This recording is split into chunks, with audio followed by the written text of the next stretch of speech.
Well, good evening and thanks for joining us on Idaho News 6. I'm Allie Tripke, and if you were just sticking with us on ABC, you saw Alabama beat LSU, and if you're watching the Boise State game, you saw our Broncos hold off the Nevada Wolfpack 28-21. A very close game. Ashton Genty with 3 of those 4 touchdowns.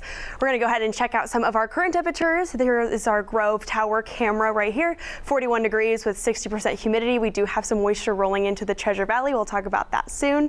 Some high temperatures that we saw today, all around the 50s, 44 in McCall. Beautiful day with the sun out. I went for a walk around Kleiner Park and it was lovely. Some other current temperatures, 41 in Boise, 36 in Twin Falls, a little bit of more wind there.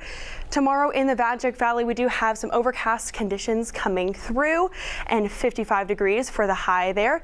And we're going to go ahead and check out our day tomorrow in the Treasure Valley. Some moisture coming in. We'll talk about that more during the full forecast.